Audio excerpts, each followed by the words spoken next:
आज की इस क्लास में मुताला करेंगे बच्चों हमारी दरसी किताब जान पहचान के सबक नंबर 17 का, जिसका उन्वान है चूचू बेगम। चूचू बेगम सबक के अंदर बच्चों परिंदे और इंसान के बीच के हालात बयान किए गए हैं कि किस तरह का लगाव परिंदों को इंसान से और इंसान को परिंदों से हो जाता है। क्या उसके बाद वो भी परिंदे भी इंसान के साथ रहना चाहते हैं और इंसान भी परिंदों का साथ नहीं छोड़ना चाहता। बच्चों, आपने अपने घर के आसपास चूचू बेगम देखी होगी, चिड़ियाएँ और चिड़े वगैरह आपने देखे होंगे। आपके घर के अंदर आते हैं, घोंसला बनाते हैं, तब आपको जब आप घोंसले को देखते हो तो काफ़ी मसरत होती होगी और आपका मन ये करता होगा कि घोंसला यहीं रहे और इसके अंदर से जब बच्चे हो जाएं, बच्चे बड़े हो जाएं अंडों से निकलकर, तब वो उड़कर यहाँ से निकल कर जाएं। तो जब परिंदे हमारे साथ रहते हैं तो लगाव होना लाजमी है। तो परिंदे भी हमारी मदद करने की कोशिश करते हैं, हमारे लिए कुछ ऐसे काम करना शुरू कर देते हैं, बगैर सोचे समझे काम करना शुरू कर देते हैं जो हमें फ़ायदा देते रहते हैं। इस सबक के अंदर हम एक चिड़िया की कहानी पढ़ेंगे और चिड़िया जो घर में रहती है और किस तरह से हालात रहते हैं, किस तरह से वो लोगों के काम आती है, ये सारी चीज़ों की मालूमात हम सबक के अंदर हासिल करेंगे। सबक को मैंने 2 हिस्सों में तकसीम कर दिया है।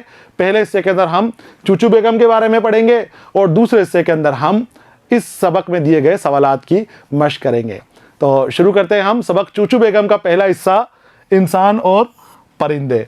क्योंकि इसमें इंसान और परिंदे का जो लगाव है वो लगाव दिखाया गया है कि किस तरह से परिंदा इंसान को परेशान नहीं करते हुए उसके साथ रहने लग जाता है और इंसान भी उसका घोंसला नहीं तोड़ता है, उसको परेशान नहीं करता है और उस इंसान को भी परिंदे से लगाव हो जाता है। आते हैं हम आगे। एक नन्ही सी चिड़िया चोंच में घास का सूखा तिनका लेकर झरोखे से अंदर आई।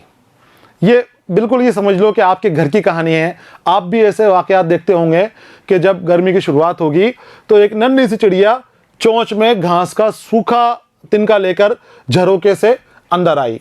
झरोखा जो हमारे घर का ऊपर वाला हिस्सा होता है, अंदर आने का हिस्सा होता है, खिड़की के साथ लगा हुआ वो झरोखा होता है। एक तरह का रोशनदान जो खुला हुआ हिस्सा रहता है, उसके अंदर से चिड़िया मुंह में घास का सूखा तिनका लेके अंदर आ गई। उसने ये तिनका उस जगह रख दिया जहां वो घोंसला बना रही थी। वो तिनके लाती है, तिनके ला लाकर अपने घोंसले बनाने वाली जगह के ऊपर रखती जाती है। घास के टुकड़े, झाड़ू के निकले हुए जो रेशे होते हैं वो लेकर आ जाती है। घास फूस दूसरे तरह की तिनके होते हैं वो उठा उठा के जगह जगह से वो तिनके और नरम चीज़ें, रुई वगैरह ला लाकर अपने घोंसले में रखती है और घोंसला तैयार करने की कोशिश करती है। ये चिड़िया बड़ी मेहनत और लगन से अपना घोंसला बनाने में लगी होती है। वो तिनके दरख्त के पत्तों, कपड़े की कतरनों और तरह तरह के धागों और सुतलियों को अपने घोंसले का हिस्सा बनाती जा रही थी। उसके घोंसले में क्या क्या चीज़ रहती है? तरह तरह की चीज़ें उसके घोंसले के अंदर रहती हैं, जैसे तिनका, दरख्त के पत्ते, कपड़े की कतरनें, जो पुरानी कतरनें होती है ना, कटी हुई कपड़े के टुकड़े, उसको धागे जहाँ भी मिले वो उठा के ले आती है और अपने घोंसले के अंदर उसको बुन देती है। तरह तरह के धागे और सुतलियाँ रेशेदार जो आते हैं, रेशों से बने हुए धागे होते हैं, मोटे धागे होते हैं जिन्हें सुतली कहा जाता है। वो सुतलियाँ भी अपने घोंसले के अंदर लाती हैं और घोंसले के अंदर लपेट देती हैं, जिससे घोंसला मजबूत हो जाता है। तो घोंसले का हिस्सा बनाती हैं। शाम होते घोंसले तैयार हो गया और चिड़िया चैन से अपने घोंसले में जाकर सो गए। दिन भर लगे रहे, वो कई दिन तक लगे रहे और धीरे धीरे उनका घोंसला बना और एक दिन उनका घोंसला तैयार हो गया। अब चिड़ा और चिड़ा कौन? नर चिड़िया और चिड़िया मादा चिड़िया, मुज़क्कर और मोन्नस।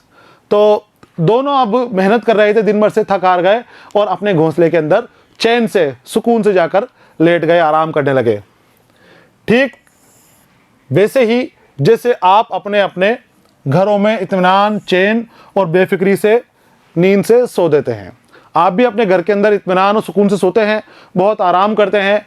आपको कहीं भी हो, दूसरी जगह हो, आपको परेशानियों का सामना करना पड़ता है, थकावट रहती है, नींद नहीं आती, लेकिन जैसे ही आप अपने घर में आते हो एक अलग अलग तरह का सुकून मिलता है, इत्मीनान हासिल हो जाता है और फिर आप आराम कर पाते हो। तो चिड़िया ने अपना घर बनाया, आपके झरोखे के ऊपर, आले के ऊपर घर बनाया। अपना घर बनाने के बाद वो उसके अंदर आराम से सो गए, आपकी तरह ही वो आराम से सो गए। जब बाहर सख्त गर्मी हो, लू चल रही हो, बारिश का मौसम हो या सर्दी हो तो घर की छत आपको गर्मी, सर्दी, भीगने और बीमार पड़ने से बचाती है।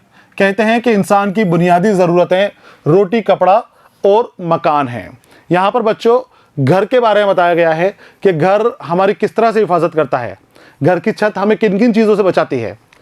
जब सर्दी हो तो तेज़ सर्दी से बचाती है, जब गर्मी हो तो तेज़ गर्मी से बचाती है, लू के थपेड़ों से हमारी हिफाजत करती है, बरसात आए तो बारिश में भीगने से हमें बचाती है।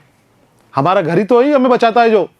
तो इंसान की बुनियादी ज़रूरतें होती हैं रोटी, कपड़ा और मकान। कौन सी ज़रूरतें होती हैं? इंसान को खाने के लिए रोटी चाहिए, पहनने के लिए कपड़ा चाहिए और रहने के लिए मकान चाहिए। ये बुनियादी ज़रूरत है, इसके बगैर गुजारा नहीं हो सकता। अगर किसी के पास रोटी, कपड़ा, मकान नहीं हो तो फिर वो बहुत मुश्किल से गुजारा करता है, बहुत परेशानियों का सामना करना पड़ता है। तो रोटी, कपड़ा और मकान पहले नंबर पर। रोटी इसलिए कि रोटी सबसे ज़्यादा ज़रूरी है, रोटी के बाद कपड़ा ज़रूरी है और कपड़े के बाद हमारा मकान ज़रूरी है। ये बुनियादी ज़रूरतें हैं जो हमारे पास होनी चाहिए और हमारे पास होती है, और नहीं हो तो हमें कई तरह की मुश्किलात का सामना करना पड़ता है। अभी घोंसला बने 2 ही दिन हुए थे कि मालिक की नज़र उस पर पड़ी और नौकर से घोंसला तोड़वा दिया। अब घर में घोंसला बना हुआ था, घोंसला बनाया ही था, चिड़ियाओं ने आराम से रह रहे थे कि मालिक की नज़र उसके ऊपर पड़ी, घोंसले के ऊपर, और उसने देखा कि इसने तो, चिड़िया ने मेरे घर को ख़राब कर रखा है, मेरे घर के अंदर ये गंदगी फैला रही है, अच्छा नहीं लग रहा घोंसला। नौकर से कहा कि इस घोंसले को हटा दो, और नौकर ने वो घोंसला तोड़ दिया। अब बताओ किसी के घर टूटे तो कितना रंज होता है, कितना गम होता है। अगर आपका घर कोई तोड़ दे तो कितना दुख होगा। उसी तरह बच्चों चिड़ियाओं का भी दिल होता है, चिड़ियाएं भी अपने घर के बारे में सोचती हैं, परिंदे भी अपने घरों के बारे में सोचते हैं। तो जब इनका घोंसला तोड़ देते हैं तो इनको बहुत रंज और गम होता है, बहुत परेशान होते हैं अपना, क्योंकि बड़ी मेहनत के बाद ये घोंसला बनता है। चिड़िया बेचारी चू चू करके बहुत रोई। जब उसका गम कुछ कम हुआ तो फिर घोंसला बनाने में लग गई। घोंसला तोड़ दिया तो अपना घर तोड़ने के गम में बेचारी चू चू करके रोई। चिड़िया कैसे रोएगी? जैसे चिड़िया आवाज़ें करती है वैसे ही चू चू करके वो अपना गम जाहिर करती है, रो रही है। तो चिड़िया रोई, और जब उसका गम काम हो गया तो उसको सब्र आया कि अब मुझे तो रहना तो है, दोबारा घर बनाना पड़ेगा, और वो दोबारा अपने काम के अंदर लग गई। फिर दोबारा उसके अंदर गम के अंदर शौक बनाने में नहीं लगी रही, वो अपने काम के अंदर दोबारा लग गई। इस बार नौकर ने बनने से पहले ही घोंसला तोड़ दिया। अब नौकर भी नज़र रख रहा था, जैसे ही घोंसला बनने की तैयारी हुई उसने कुछ तिनके ला के रखे, उसने फिर वहाँ से आले पे से सफाई कर दी, झरोके के पास से सफाई कर दी, और बनने से पहले ही इस बार घोंसला तोड़ दिया। किसी का घर छिन जाए, टूट जाए तो बड़ी तकलीफ होती है। जितना बड़ा जुल्म किसी परिंदे को पिंजरे में कैद करना होता है, उससे ही बड़ा जुल्म उसका घोंसला तोड़ना है। किसी का घर टूट जाए, मैंने आपको बताया कि अगर हमारा घर टूट जाए या हमसे हमारा घर छिन जाए तो हमें बहुत रंजो गम होता है, दुख होता है, बहुत मलाल होता है, रोना आता है, तरह तरह की हम हरकतें करते हैं अपना घर दोबारा पाने के लिए। तो उसी तरह बच्चों परिंदों के अंदर भी रूह होती है, उनके अंदर भी जान होती है, उनके अंदर भी एहसास होता है। वो अपने दिल में एहसास करते हैं कि इतनी मुश्किल से, इतनी परेशानियों से मैंने घर बनाया और इस शख्स ने घर तोड़ दिया। तो ये उनके ऊपर जुल्म होता है, बहुत बड़ा जुल्म है। और मजमून निगार ने इस जुल्म को कितना बड़ा बताया है। उन कैद कर रहे हैं हम, तब तो उनके ऊपर जुल्म कर ही रहे हैं, लेकिन उनका घोंसला तोड़ना कैद करने से बड़ा जुल्म है। कैद कर रहे हैं हम उनको, तो खाना पीना दे रहे हैं, रहने की जगह दे रहे हैं, लेकिन जब हम उसका घोंसला तोड़ रहे हैं जिसके अंदर वो रह रहे हैं, उनका घर तोड़ रहे हैं, तो बच्चों ये तो बहुत बड़ा जुल्म हो गया कि वो कहाँ रहेंगे, आपने उनको बेघर कर दिया। तो परिंदों का घोंसला नहीं तोड़ना चाहिए। आगे आते हैं हम। कुछ दिनों बाद नौकर छुट्टी पर गया तो बी चिड़िया ने दोबारा घोंसला बनाया और रहने लगी। उसमें 2 नन्हे मुन्ने बच्चे दिखाई दिए। अब एक दो बार ऐसा हुआ, नौकर जो है जैसे ही घोंसला बनता उसको तोड़ देता था, बनने ही नहीं देता था घोंसला। तो एक बार नौकर छुट्टी पर गया, 2-4 दिन का मौका मिल गया, चिड़िया ने जैसे ही मौका मिला फिर से अपना घोंसला वहाँ पर बना दिया, और उस घोंसले के अंदर अंडे भी दे दिए और अंडे से बच्चे भी निकल गए, और 2 नन्हे मुन्ने बच्चों के वहाँ पर नज़र आने लगे, दिखाई देने लगे। बच्चों से सभी प्यार करते हैं। नौकर ने आकर बच्चे देखे तो उसे भी बच्चों से प्यार हो गया। अब जब बच्चे हो गए तो जब नौकर आया तो उसने भी देखा कि पहले तो मैं घोंसला हटा देता था, लेकिन अब तो बच्चे हैं चिड़िया तो उड़ के चली जाती है, कहीं और चली जाएगी, अब बच्चे कहाँ जाएंगे। तो उसको भी बच्चों से प्यार हो गया, उसने भी घोंसला नहीं हटाया। उसने सोचा बच्चों के बड़े होने तक घोंसला नहीं तोड़ूंगा। उसने सोचा कि जब बच्चे बड़े हो जाएंगे, उड़ जाएंगे, उसके बाद मैं घोंसला तोड़ दूंगा। जब तक बच्चे छोटे हैं, उड़ नहीं पाते, तब तक मैं घोंसला नहीं तोड़ूंगा। आगे आते हैं।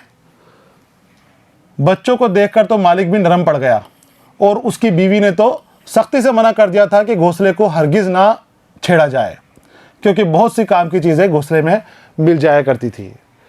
तो नौकर का दिल पसीजा, साथ ही मालिक ने ही मना कर दिया कि भाई बच्चे हैं तो अब इसको मत हटाना घोंसले को।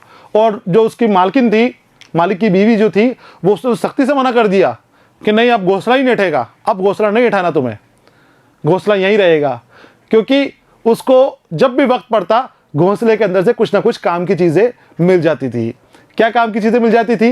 देखिए, जैसे किताबें पैक करने के लिए सूतली, सुई धागा, सेफ्टी पिन, हेयर पिन। जब भी बीवी साहिबा को ज़रूरत होती, कुर्सी पर चढ़कर हाथ डालकर निकाल लेती। और जिस दिन उनकी खोई हुई अंगूठी भी चिड़िया के यहाँ हिफाजत से रखी हुई मिलेगी, उस दिन तो मियाँ बीवी ने खुश होकर चिड़िया को दावत दी। हेयर पिन चाहिए, घोंसले में हाथ दिया, वो हेयर पिन मिल जाए। सेफ्टी पिन चाहिए, घोंसले में हाथ दिया, वो सेफ्टी पिन मिल जाए। किताबें पैक करनी हो, सूतली चाहिए, मजबूत धागा चाहिए, कहाँ से लाएं? चिड़िया के घोंसले में हाथ दिया, वहाँ से वो सूतली भी मिल जाती है उनको। कभी सुई धागा मिल जाता कि वहाँ पर हाथ दिया तो सुई धागा मिल गया, काम की चीज़ मिल गई। और एक बार तो ऐसा हुआ कि जो मालकिन थी, उनकी अंगूठी खो गई थी, तो जब उन्होंने हाथ दिया तो खोई हुई अंगूठी भी उनको चिड़िया के घोंसले में मिल गई। चिड़िया कहीं से उठा लाई और उठा के अपने घोंसले में रख ली। तो दोनों मियाँ बीवी बहुत खुश हुए, मकान मालिक और मालकिन दोनों खुश हुए। और उस दिन तो उन्होंने चिड़िया की दावत कर दी, अच्छा खाना चिड़िया के सामने रखा कि अब तो इसको खाने को। अब चिड़िया मालिक की भी छोटे मोटे काम करने लगी। हमने बात करी थी शुरू के अंदर कि परिंदे से जब हम मोहब्बत करते हैं तो परिंदे को हमसे लगाव हो जाता है, वो फिर हमारे आसपास ही रहता है, हमारी मदद करने की कोशिश करता है। कोई सा भी जानवर हो, अगर हम उससे मोहब्बत करेंगे, उसका ख्याल रखेंगे, तो वो भी हमें दुगना हमारा ख्याल रखने की कोशिश करता है, दुगनी चीज़ें हमें देने की कोशिश करता है। जैसे एक दिन पोस्टमैन मालिक का ख़त नीचे डालकर चला गया, तब चिड़िया हिम्मत करके लिफाफा अपनी चोंच में उठाकर किसी न किसी तरह फुदक फुदक कर ऊपर ले आई और उसे दरवाजे पर गिरा दिया। चिड़िया भी अब कोशिश करने लग गई कि मैं अपने मालिकों की मदद करूं। तो तरह तरह के सामान तो उसके घोंसलों से मिल ही रहे हैं। साथ ही एक बार का किस्सा क्या हुआ कि पोस्टमैन खत लेकर आया और लिफाफा जो है अंदर डालने के बजाय बाहर ही डालकर चला गया, ज़मीन पर पटक के चला गया।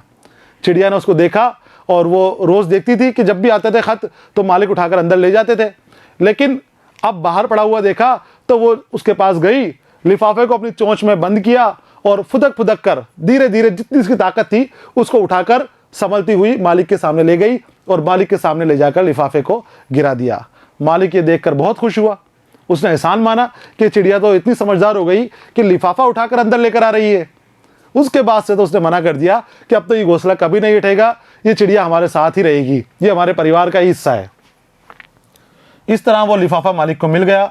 मालिक चिड़िया के मोहसिन और मेहरबान थे। मोहसिन जिसके ऊपर एहसान किया गया हो, तो वो एहसान मान रहे थे और मेहरबानी मान रहे थे चिड़िया की कि चिड़िया कितनी प्यारी है, कितनी अच्छी है। मौका मिलते ही हमें किसी के एहसान का बदला चुका देना चाहिए। बहरहाल चिड़ियों और इंसानों की दोस्ती सदियों से चली आ रही है। तो क्या सबक दे रहे हैं हमें मजमून के अंदर कि जब भी हमें मौका मिले हमें अपने ऊपर एहसान नहीं रखना चाहिए। जैसे हमें मौका मिले, जिसने हमारे ऊपर एहसान किया है उसका एहसान हमें चुका देना चाहिए। एहसान का बदला एहसान से ही चुकाया जाता है बच्चों।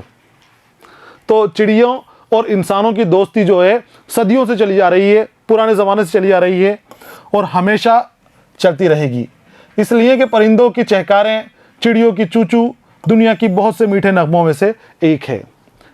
जो चहकारें हैं चिड़िया की, चूचू हैं, इनकी आवाज़ें बहुत दिलकश होती हैं, बहुत दिल को अपने अंदर मोह लेने वाली होती हैं बच्चों।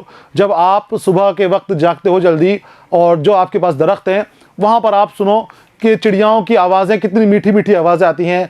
सुबह ही सुबह बहुत मीठी आवाज़ के अंदर चिड़ियाएँ जब चू चू करती हैं, चहचहारे फैल जाते हैं चारों तरफ, तो अलग ही दिलकश मंजर नज़र आता है, दिलकश समा बन जाता है। तो आपको ध्यान रखना है कि अब आपके आसपास अगर चिड़ियाएँ घोंसला बनाती हैं तो उन घोंसलों को नहीं तोड़ना, उनके अंदर खाने पीने के इंतज़ाम भी आपको नहीं करना। चिड़ियाएँ खुद कर लेती हैं, और कुछ दाना वगैरह डाल सकते हो तो वो उनके घोंसले से दूर डालना है, घोंसले के हाथ नहीं लगाना। और साथ ही दूसरा पैगाम ये हमें सबक से मिल रहा है कि हमें किसी का भी एहसान अपने ऊपर बाकी नहीं रहना चाहिए, एहसान करना चाहिए और एहसान का बदला भी चुकाना चाहिए। और एहसान का बदला कैसे चुकाओगे? दूसरे पर एहसान करके। धन दौलत से एहसान का बदला नहीं चुकाया जाता, एहसान का बदला एहसान से। तो बच्चों, ये सबक चूचू बेगम यहाँ पर मुकम्मल हो गया है। हमने पूरा का पूरा सबक पढ़ा है और समझा है, आपको भी पूरा का पूरा सबक समझ में आ गया होगा। सबक का अगला हिस्सा जिसमें हम इस दरसी किताब में इस सबक से मुतालिक सवालात हैं, उन सवालात को हल करेंगे, उनकी मशक करेंगे। तब तक के लिए आप इजाज़त दीजिए, पढ़ते रहिए, खुश रहिए, अलविदा।